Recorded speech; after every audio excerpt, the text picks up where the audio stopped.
आज आपको चलने लायक देखने को मिलती है। आज आप बढ़नी कृष्णानगर की तरफ जाएंगे, चलने लायक बनती है। किसी भी मार्ग में जाएंगे, आज मार्ग चलने लायक है।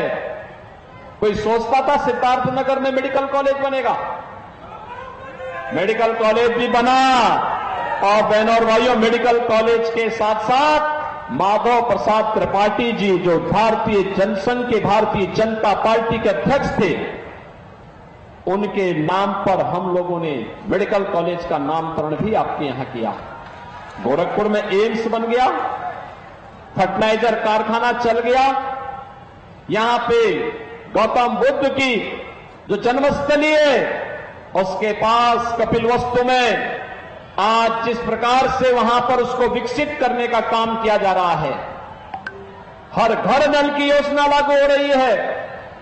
आज आईआईटी और आईआईएम जैसे संस्थान बन रहे हैं, IIIT और NIT जैसे संस्थान बन रहे हैं, वर्ल्ड क्लास यूनिवर्सिटी बन रही है, नए नए विश्वविद्यालय आ रहे हैं।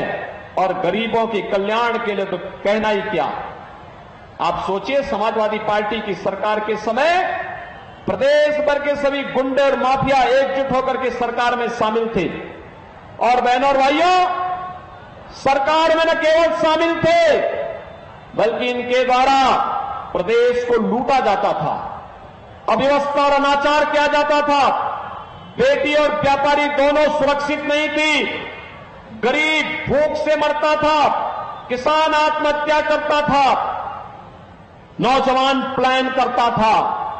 और खाली प्लॉट जहां देखो, सपा का तो एक ही नारा, खाली प्लॉट पर कब्जा हमारा, यही तो नारा लगाते थे ये लोग। और इसीलिए इनके कब्जों को हटाने के लिए हमने बुलडोजर दिया था, इन माफिया और गुंडों को ठीक करने के लिए। इन्हीं को ठीक करने के लिए हमने किया था ये। बहनों और भाइयों, याद करिए, आज 80 करोड़ गरीब फ्री में राशन की सुविधा का लाभ प्राप्त कर रहे हैं। 60 करोड़ लोगों को प्रतिवर्ष 5 लाख की फ्री में स्वास्थ्य का खर्चा ये आयुष्मान भारत में प्राप्त हो रहा है।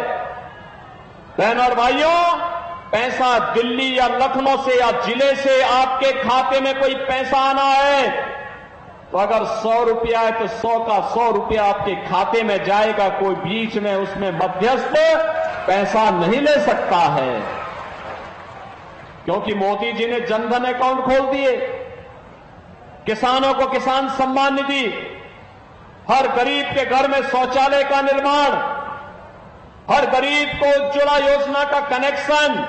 और हमने तो ये भी व्यवस्था यूपी में की है, बहनों और भाइयों, कि होली और दीपावली में फ्री में रसोई गैस भरा हुआ सिलेंडर उपलब्ध करवाएंगे इन परिवारों को। करा रहे हैं।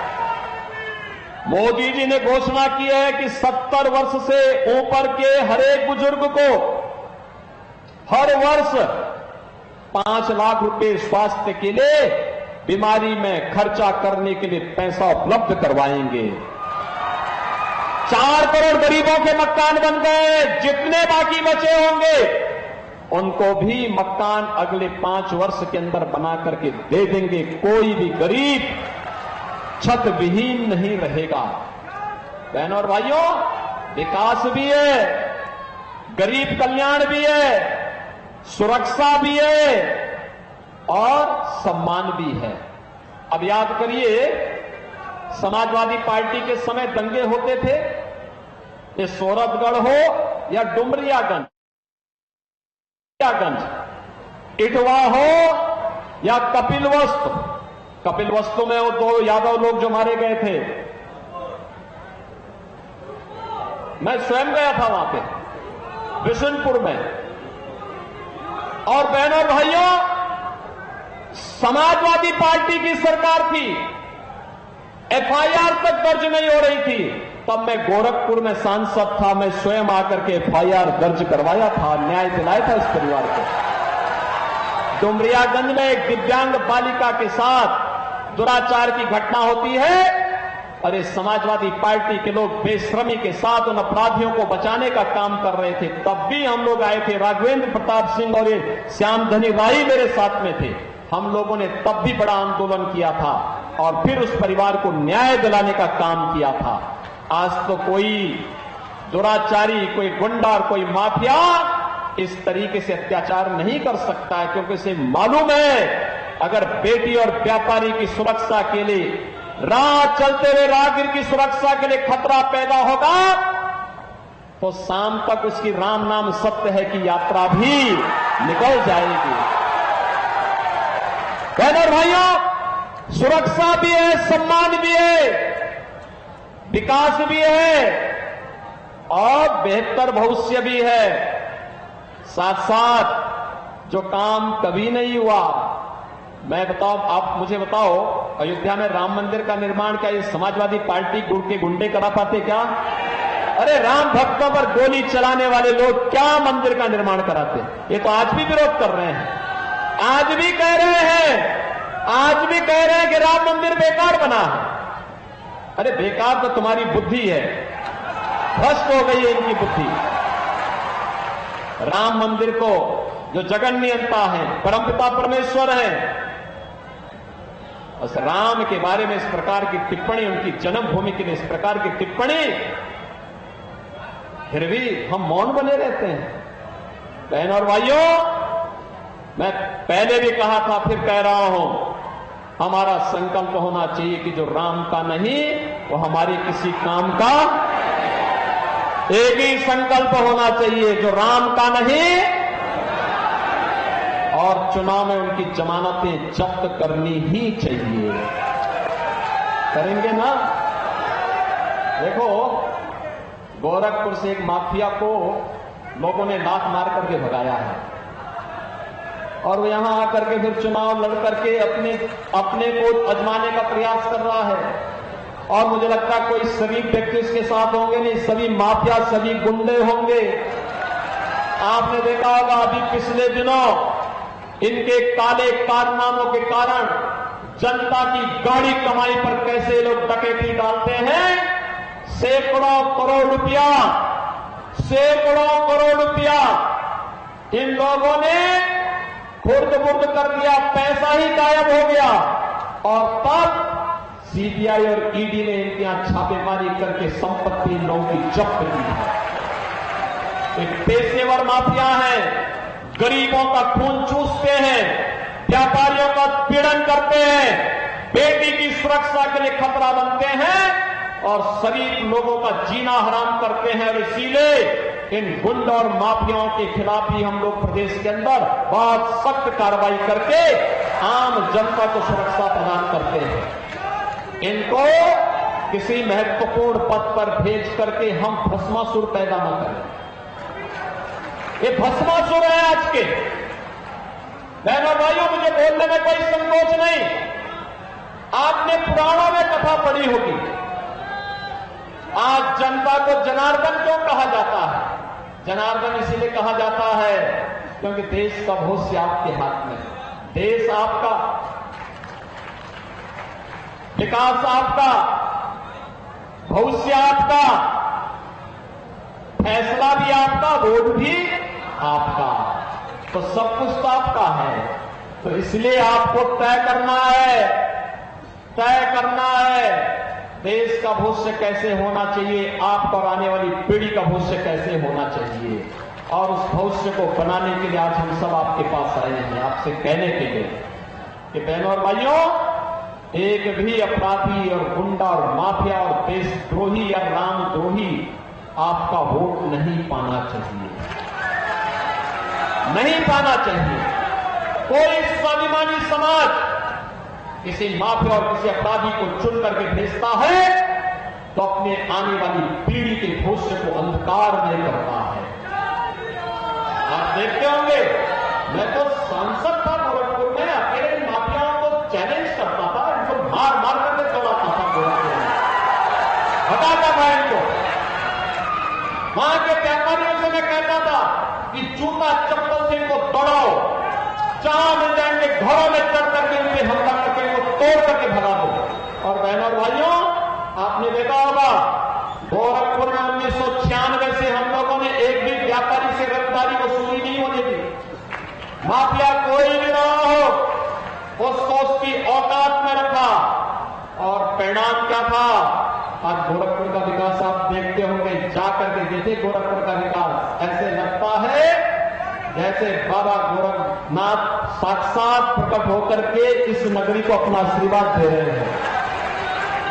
बहनों भाइयों, ऐसे ही अयोध्यापुरी का भी हाल है।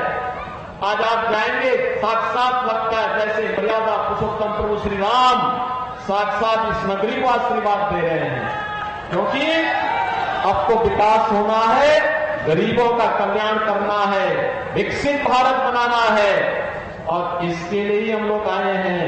एक एक वोट की कीमत को हमें समझना होगा। और बहनों भाइयों, एक तरफ मोदी जी के नेतृत्व में भारतीय जनता पार्टी है, निषाद पार्टी, राजभर पार्टी, अपना दल, ये सभी दल एक साथ है, और दूसरी तरफ हैं जितने भी रामद्रोही हैं, इनको विकास से कोई मतलब नहीं। इनका मैनिफेस्टो क्या कहता है? इनका मैनिफेस्टो कहता है कि सत्ता में आएंगे, पिछड़ों का हक मुसलमानों में बांटेंगे। क्या आप इसको स्वीकार करेंगे?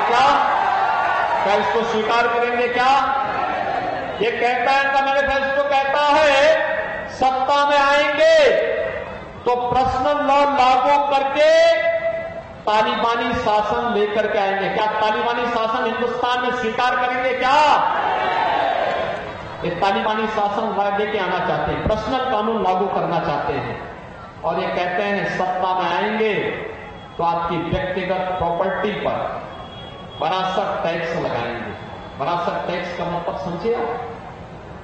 वरासत टैक्स यह अमेरिका में लगता है, और अमेरिका से आए हुए अंग्रेज, आधुनिक भारत के अंग्रेज आज विरासत टैक्स की बात करते हैं। हिंदुस्तान में आपके बाप दादों ने जो संपत्ति अर्जित की, जो आपके पास खेत होगा, आपके पास मकान होगा, आपके पास जो जेवर होगा, आपके पास जो पैसा होगा, जो भी हो, 1 लाख 2 लाख 50,000 25,000 10,000 5,000 200 कुछ भी होगा, उसमें से कहेंगे सरकार बनते ही ये कहेंगे कि भाई अब ये इसमें से आधा हमारा वरासत टैक्स, और वरासत टैक्स से आपको जबरदस्ती ले दिया। अब तो आपका 2 कमरे का घर आपके पिता ने बना के दिया, वे आज नहीं जीवित, आज जीवित नहीं है, आपके विरासत में मिल गया। अब ये क्या करेंगे?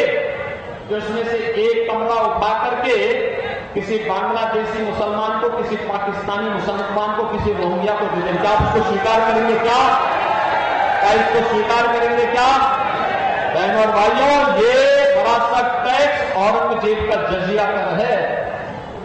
औरंगजेब मुसलमानों का एक बहुत क्रूर बादशाह था। उसने आज कोई शरीफ मुसलमान भी अपने पुत्र का नाम औरंगजेब नहीं रखता, क्योंकि इसे मालूम है औरंगजेब ने सबसे पहले अपने भाई की हत्या की, फिर अपने बाप शाहजहां को, शाहजहां वही जिसने आगरा का ताजमहल बनाया था, अपने बाप को ही कैद कर दिया। आपको शाहजहां के बारे में पढ़ना है तो पटना की खुदा वक्त लाइब्रेरी में जाकर के थोड़ा देखो, वहां क्या लिखा है। लिखा है, शाहजहां लिखता है कि औरंगजेब जैसा कमबख्त पुत्र किसी को पैदा न हो, क्योंकि इसने मुझे जीते जी एक एक बूंद पानी के लिए तरसाया। और वो कहता है, फिर उसको कोसता है, कहता है तुझसे अच्छा तो ये हिंदू है कि जीते जी अपने बुजुर्गों का सम्मान करता है और मरने के बाद श्राद्ध और तर्पण से उनको जल देने का काम करता है। बहनों और भाइयों, ये औरंगजेब की आत्मा घुस गई है सपा और कांग्रेस गठबंधन पर। ये औरंगजेब को पैदा मत होने दीजिए। सहमत है? औरंगजेब को पैदा नहीं होने देंगे ना। स्वतंत्र भारत के अंदर औरंगजेब पैदा नहीं होगा, ये संकल्प होगा ना। सहमत है? पाल जी को भारी बहुमत से विजयी बनाएंगे। उनकी विजय के साथ ही 400 पार का लक्ष्य भी आगे बढ़ेगा। सहमत है? तो इसके लिए आपको 2 दिन का समय है, कल और परसों। यहां जितने लोग हैं, कितने लोग हैं कमल खिलाने के लिए संकल्पित, कितने लोग हैं जो कमल खिलाना चाहते हैं? सभी लोग मुझे बताइए, सड़क के उस पार भी सभी लोग मुझे बताओ, कितने लोग हैं जो कमल खिलाने के पक्षधर हैं? बहन और भाइयों, आपसे मेरी अपील होगी, विनम्र अपील होगी, कल और परसों आप में से हर व्यक्ति 10-10 घरों में जाके जनसंपर्क करके कमल के पक्ष में मतदान करने की अपील करें। करेंगे? जाएंगे? और 25 मई को पहले मतदान, फिर जलपान, और फिर उसके बाद कोई और काम। ठीक है? सहमत है? तो फिर मेरे साथ बोलेंगे, भारत माता की, भारत माता की, भारत माता की जय श्री राम, जय जय श्री राम। जो राम का नहीं। गंज में सीएम योगी लगातार आज धुआंधार वो प्रचार कर रहे हैं, रैली कर रहे हैं, और ऐसे में इससे पहले जिस तरीके से सुल्तानपुर में थे और अब डुमरियागंज में, उन्होंने डुमरियागंज से बीजेपी